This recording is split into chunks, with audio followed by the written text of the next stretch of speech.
Sebelumnya, Assalamualaikum warahmatullahi wabarakatuh.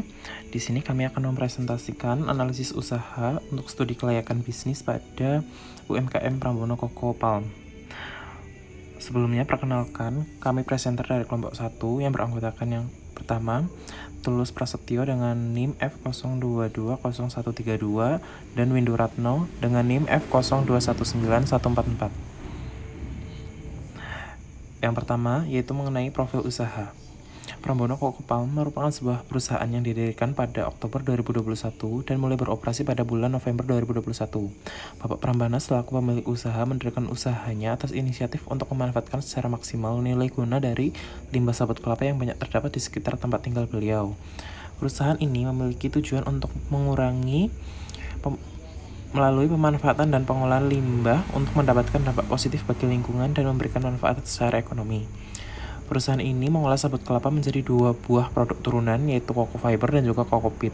Coco Fiber merupakan serat kulit kelapa yang biasanya digunakan untuk membuat sapu, keset, matras, dan lain-lain. Sedangkan Coco Peat ini digunakan sebagai media tanam pengganti tanah.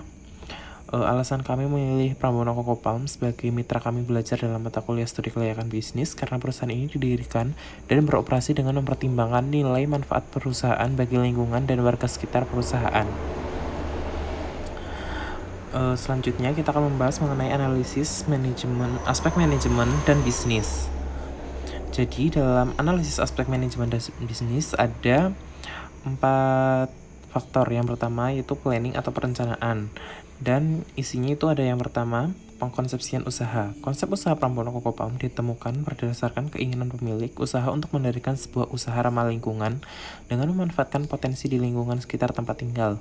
Ditemukan bahwa banyak limbah sabut kelapa yang tidak termanfaatkan secara optimal dan memiliki peluang bisnis yang cukup baik di pasaran. Yang kedua mengenai perumusan proyek, yaitu melakukan analisa terhadap kebutuhan kerjasama untuk mendirikan usaha pengolahan limbah sabut kelapa. Ditemukan bahwa untuk mendirikan usaha ini diperlukan setidaknya terdapat pihak-pihak antara lain pemasok bahan baku, karyawan, manajemen pabrik, pasar, dan kebutuhan tak terduga. Yang ketiga, pengesahan proyek. Pada tahap ini, pemilik usaha Prambono Coco Palm menyusun kebutuhan pendirian usaha, diantaranya sarana dan prasarana, lokasi usaha, dan modal perusahaan. Elemen kebutuhan usaha tersebut didanai langsung menggunakan dana pribadi pemilik sehingga usaha ini tidak memiliki pinjaman atau kewajiban terhadap pihak ketiga. Yang keempat, persiapan proyek. Persiapan proyek pendirian usaha Prambono Coco Palm dimulai dengan pemesanan dan pembelian sarana prasarana seperti mesin, peralatan, dan perlengkapan. Dan juga penentuan lokasi yang strategis bagi rumah produksi serta mencari karyawan produksi. Yang kelima, pelaksanaan usaha. Pabrik Prambono Coco Palm mulai beroperasi pada bulan November 2021 dimulai dengan uji coba produksi dan pelatihan karyawan pada minggu pertama dan dilanjutkan produksi rutin pada minggu-minggu selanjutnya dan bulan-bulan selanjutnya. Selanjutnya yaitu faktor organizing atau pengorganisasian. Jadi untuk menjalankan operasional usaha secara optimal dibentuk struktur manajemen usaha Prambono Coco Palm yang mengatur tugas dan wewenang karyawan sebagai berikut. Di sini ada untuk manajemen atas, ada Bapak Prambono selaku pemilik, manajemen tengah yaitu Mas Wisnu sebagai manajer usaha ataupun manajer pabrik, dan untuk manajemen bawah ada karyawan 1 dan karyawan 2 dengan tugas karyawan 1 pengoperasian dan produksi, untuk karyawan 2 ada quality control dan juga pengemesan. Faktor yang ketiga yaitu actuating. Pelaksanaan adalah proses di mana semua hal yang terencana telah dimulai oleh seluruh unit, seperti seorang manajer yang mengarahkan seluruh bawahannya untuk memulai pekerjaan sesuai dengan tugas yang telah ditetapkan kepadanya. Pelaksanaan dimulai dari tahap persiapan usaha, pelaksanaan usaha, rekrutmen karyawan, pelatihan karyawan, dan juga controlling. Di sini Mas Wisnu sebagai manajer usaha bertanggung jawab untuk memastikan bahwa setiap faktor usaha bersinergi sehingga usaha Prambono Coco Palm berjalan sesuai rencana yang diinginkan. Yang keempat ada controlling atau pengawasan. Pengawasan adalah proses untuk mengukur, menilai, dan mengevaluasi hasil pekerjaan agar tetap sesuai dengan rencana awal dan mengoreksi berbagai penyimpangan selama proses pelaksanaan kerja. Pengawasan produk dilakukan oleh karyawan 2 yang bertanggung jawab atas quality control. Pengawasan kinerja pabrik dilakukan oleh Mas Wisnu sebagai manajer pabrik, dan pengawasan usaha dilakukan oleh Bapak Prambono selaku pemilik usaha. Selanjutnya akan dijelaskan mengenai analisis aspek pemasaran dan perilaku konsumen oleh Mas Tulus. analisis pemasaran dan perilaku konsumen. Pemasaran dalam badan usaha Prambors Kokopalm dapat dilihat melalui bauran pemasaran dari badan usaha ini, yaitu yang pertama ada produk. Produk merupakan segala sesuatu yang ditawarkan kepada masyarakat untuk dikonsumsi, baik itu yang sifatnya nyata ataupun yang bersifat tidak berwujud karena dalam bentuk pelayanan jasa, pengalaman, ataupun ide. Produk yang ditawarkan harus dapat memenuhi kebutuhan masyarakat dalam segmen target tertentu. Prambors Kokopalm memproduksi dua produk utama, yaitu Kokopit dan Kokofiber. Kokopit merupakan serbuk dari sabut kelapa yang dapat digunakan sebagai media tanam pengganti tanah, sedangkan Kokofiber merupakan serat bersih sabut kelapa yang digunakan sebagai bahan pembuatan tali, sepatu, matras, dan lain-lain. Nah, ada beberapa aktivitas pemasaran yang memiliki keterkaitan dengan produk, diantaranya seperti produk desain, yaitu fitur dan kualitas. Yang kedua ada branding. Yang ketiga ada packaging dan labeling. Yang keempat ada service, seperti layanan pelengkap, layanan purna jual atau service level. Yang kelima ada garansi, dan yang keenam ada retur dan lain sebagainya. Kemudian yang kedua ada price atau harga. Nah, price atau harga ini adalah nilai yang harus dibayarkan oleh konsumen agar bisa mendapatkan produk yang mereka inginkan. Tentu saja menentukan harga dari sebuah produk bukan perkara yang mudah, sebab pada dasarnya harga harus diukur dari nilai yang ditetapkan oleh konsumen dari produk yang ditawarkan kepada konsumen. Dalam menetapkan harga produk, Prambors Kokopalm menggunakan perhitungan BEP. Prambors Kokopalm menetapkan harga produk dengan pertimbangan yang pertama jumlah modal yang sudah dikeluarkan, bukan cuma modal uang, tapi juga alat, tenaga, bensin, listrik, dan lainnya. Kemudian yang kedua ada harga jual dari kompetitor atau harga rata-rata di pasaran dengan produk yang serupa. Kemudian yang ketiga ada nilai atau kualitas dari produk itu sendiri.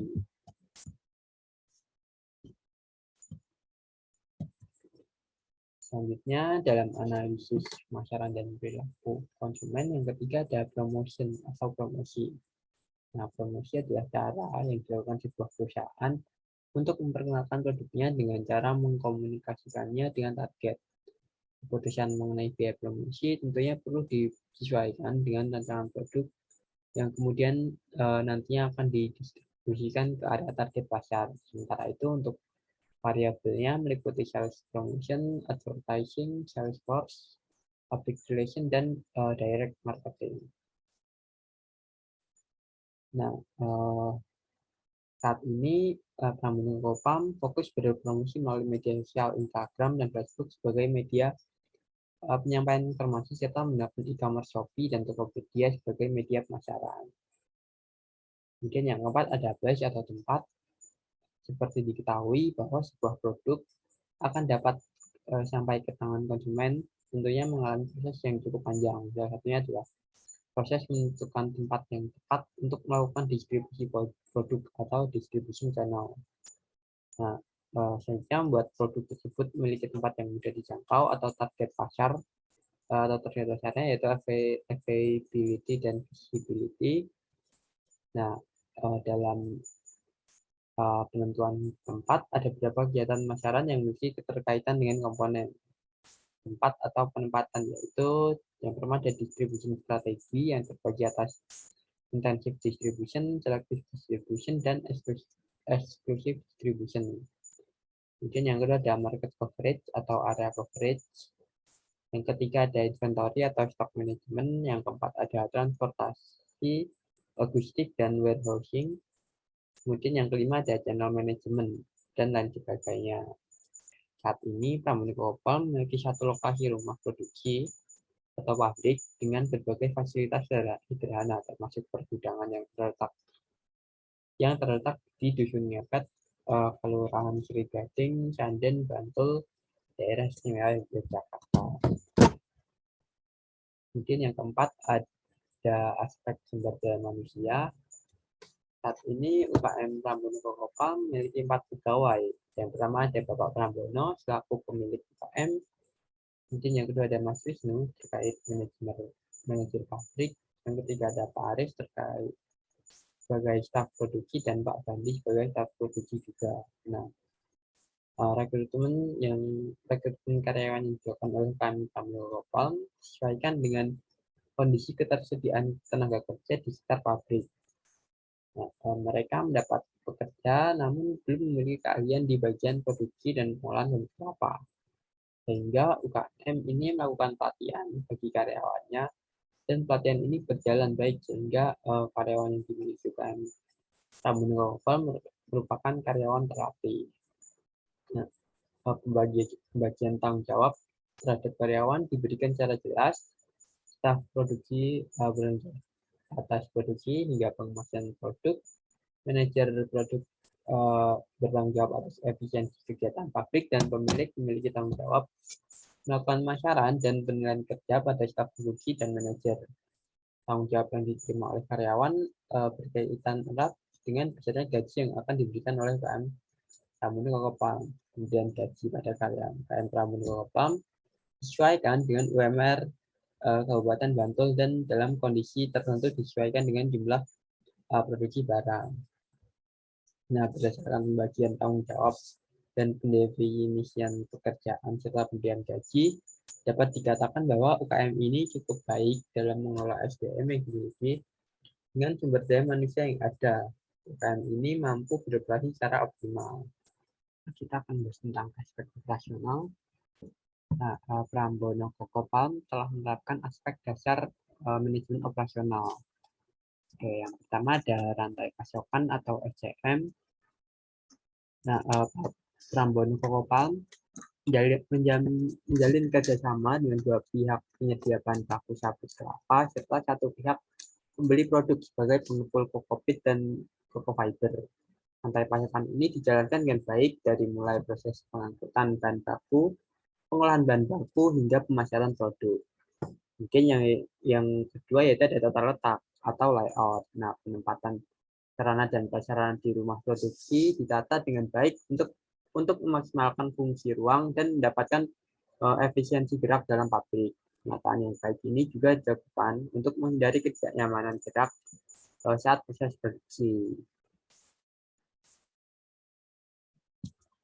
Oke, yang selanjutnya kita akan bahas tentang yang ketiga yaitu ada pergudangan. Nah, kokopit dan kokofiber yang telah dikemas tidak langsung dijual. Produk dapat dijual ketika telah memenuhi target pesanan. Selama belum sesuai target, produk akan disimpan dalam gudang. Produk akan ditata dalam gudang untuk menghindari kerusakan. Kemudian yang keempat ada penganggaran. Sebelum melakukan produksi, Bapak Prambono menyusun anggaran belanja pabrik agar kegiatan pabrik dapat dikontrol dan mampu mengestimasi pengeluaran dan pendapatan pabrik yang akan didapat dari kegiatan produksi. Yang selanjutnya ada aspek keuangan. Yang pertama kita akan membahas tentang modal usaha. Modal usaha UMKM Prambono Kokopam 100% berasal dari dana pribadi Bapak Prambono, selaku pemilik usaha. Bapak Prambono memberikan modal usaha sebesar 40 juta dan dibelanjakan sebagai berikut. Oke, yang pertama ada pembelian besi tua dengan biaya sebesar 6 juta rupiah, kemudian ada pembelian mesin diesel dengan harga 7 juta rupiah, yang ketiga ada jasa instalasi mesin dan perlengkapan dengan biaya 7 juta rupiah, yang keempat ada biaya angkut mesin sebesar 1,5 juta rupiah, kemudian yang kelima ada pembelian material rumah produksi sebesar 4 juta rupiah, yang keenam ada jasa pembangunan rumah produksi dalam 3 hari yaitu sebesar 1.350.000 rupiah. Yang ketujuh ada pembelian bahan baku yaitu 1 ton sabut kelapa sebesar 250.000. Yang ke-8 ada perlengkapan dengan biaya 500.000. Yang ke-9 ada gaji pegawai yaitu dengan pegawai 2 orang selama 1 bulan sebesar 3,6 juta rupiah. Kemudian yang terakhir ada dana tak terduga yaitu sebesar 1 juta rupiah, sehingga total biaya yang dikeluarkan oleh Pak Prambono sendiri yaitu sebesar 32 juta 200.000 rupiah. Yang keenam kita akan bahas tentang aspek keuangan.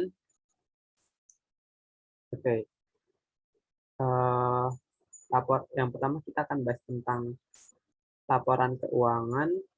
Yang kedua kita akan bahas tentang laporan keuangan. Laporan keuangan UMKM Prambono Coco Palm disusun secara sederhana yang terdiri atas pemasukan atau pendapatan dan pengeluaran. Nah, yang pertama yaitu pendapatan. Pendapatan utama UMKM Prambono Coco Palm berasal dari penjualan Cocopit, yaitu 5.000 per kilo, dan Coco Fiber dengan harga 8.000 per kilo. Kemudian untuk pengeluaran, beban usaha yang dimiliki oleh UMKM Prambono Coco Palm terdiri atas yang pertama ada belanja bahan baku, yaitu sabut kelapa sebesar 100.000 per muatan, dan yang kedua ada gaji pegawai sebesar 1,2 juta rupiah dan konsisi kerja normal. Kemudian yang ketiga ada beban produksi atau bahan bakar sebesar 100.000 rupiah dengan kondisi normal. Kemudian yang terakhir ada beban lain-lain sebesar 500.000 rupiah. Yang ketujuh kita akan membahas tentang analisis penggunaan IT dalam bisnis. Nah, penggunaan IT pada UMKM Prambono Coco Palm bertujuan untuk memudahkan penyebarluasan informasi UMKM dan kemudahan transaksi. Rencana penggunaan IT pada UMKM ini adalah yang pertama sebagai media promosi. Nah, promosi yang dilakukan oleh UMKM Prambono Coco Palm masih terbatas pada cara sederhana, yaitu melalui mulut ke mulut.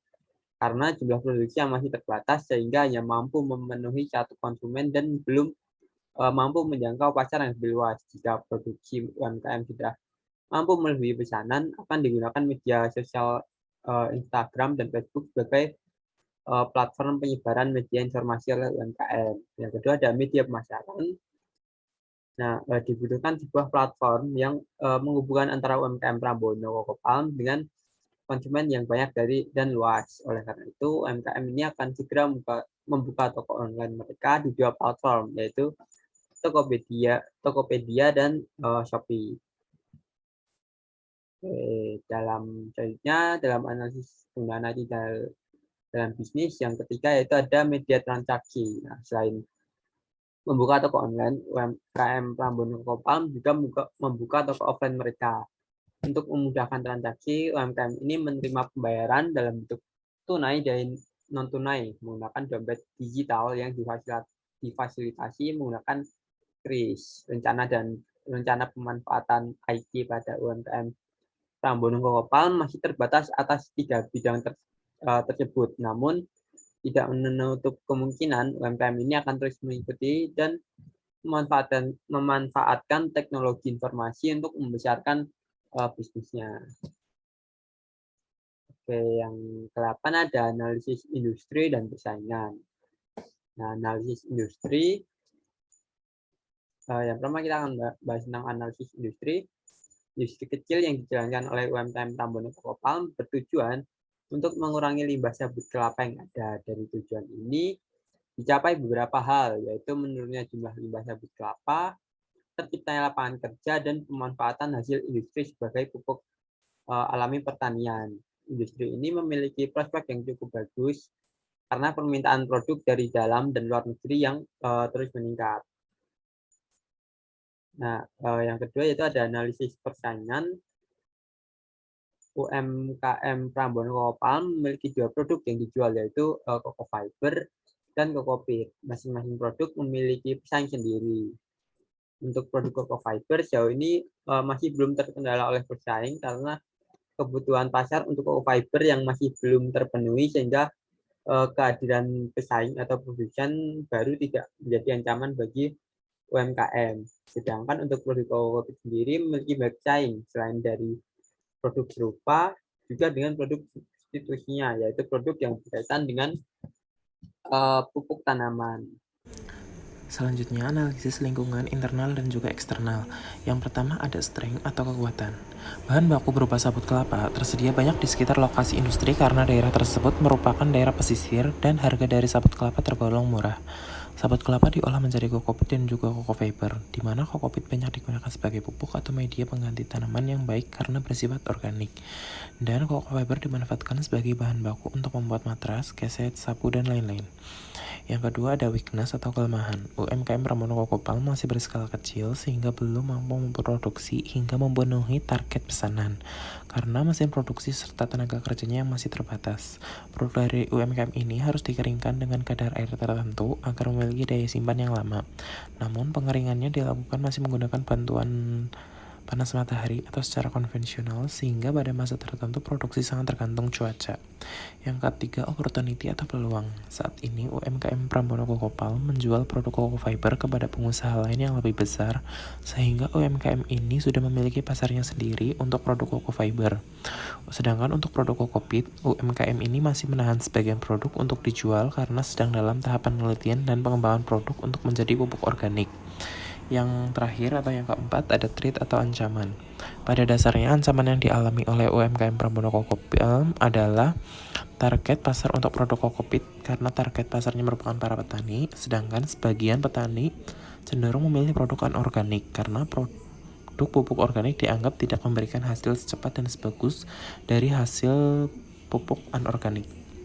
Selanjutnya ada analisis aspek resiko. Yang pertama mengenai aspek teknologi. Teknologi yang digunakan oleh UMKM Pramono Coco Palm masih terbatas dan sederhana. Tidak menutup kemungkinan akan muncul teknologi yang lebih baru dan lebih efisien. Resiko terkait teknologi yang dihadapi oleh UMKM ini berkaitan dengan proses pengeringan dan juga pengemasan produk kokopit dan juga coco fiber yang masih manual atau konvensional. Oleh karena itu, UMKM ini memiliki rencana ke depannya untuk membeli alat pengering untuk melengkapi peralatan pabrik dan agar proses produksi semakin efisien. Yang kedua ada aspek pesaing. Keberhasilan suatu bisnis akan memungkinkan untuk memunculkan bisnis serupa sehingga muncul pesaing baru. Dalam menghadapi kemungkinan hal tersebut, UMKM ini melakukan kerjasama dengan pemasok bahan baku dan juga pembeli produk agar terjadi stabilitas bisnis. Selanjutnya, penghitungan risiko. Terkait dengan penghitungan risiko bisnis UMKM Pramono Coco Palm dalam meminimalisir risiko dari segi aspek keuangannya, UMKM ini sudah memiliki pembukuan dan pengelolaan keuangan yang baik, itu walaupun masih dalam sederhana, menjadikan usaha berjalan dengan baik dan mampu meraih keuntungan. Untuk dapat lebih meringankan penghindaran risiko keuangan ke depannya, Pramono Coco Palm dapat menerapkan analisis untuk mengukur dan mengelola risiko keuangan seperti analisis sensitivitas maupun analisis korelasi.